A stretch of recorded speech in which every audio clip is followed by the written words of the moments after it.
Toxic shock syndrome. You've probably heard of it if you're a tampon wearer. It's a rare complication of certain types of bacterial infections that can even be fatal.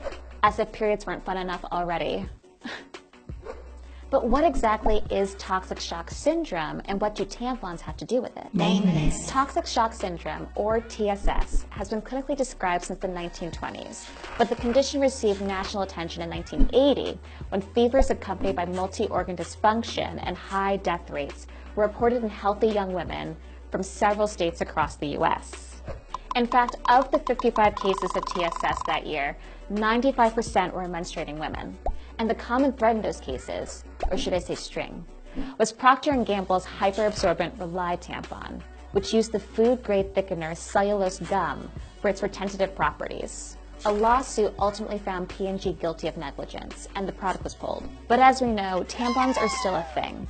And while incidences of menstrual-related TSS have declined since the 80s, the connection between the feminine hygiene product and TSS, it still persists.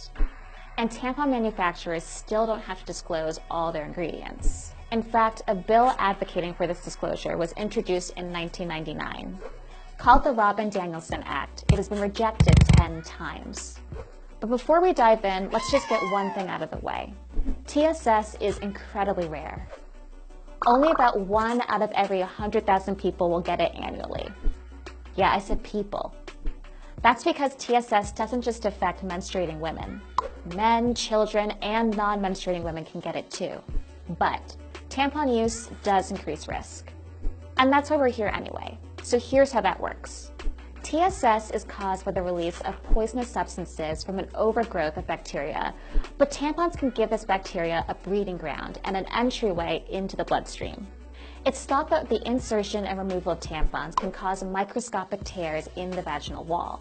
And once inserted, tampons absorb not just menstrual blood, but the vagina's natural lubricant as well, which leaves it dry and just more susceptible to those micro tears. Meanwhile, your blood-saturated tampon can become an incubator for rapid bacterial growth. This toxic bacteria can enter the bloodstream through those micro tears, resulting in high fever and a sharp drop in blood pressure, which ultimately deprives the organs of oxygen and can lead to organ failure or death. Symptoms of TSS include a sudden high fever, vomiting or diarrhea, confusion, muscle aches, and a sunburn-like rash, particularly on the palms and soles, at which point you need to seek medical attention immediately.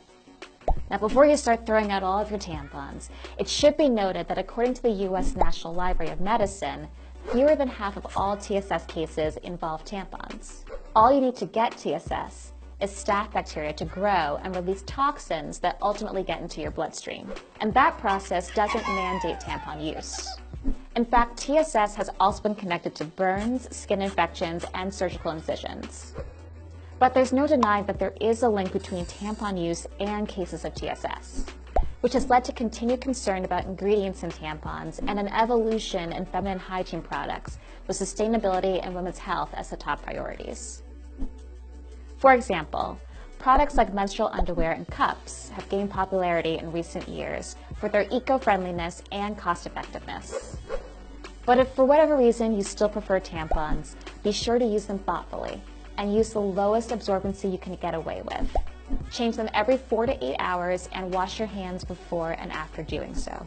Honestly, ladies, that's why you deserve better than tampons. Let it free bleed. Drip dry.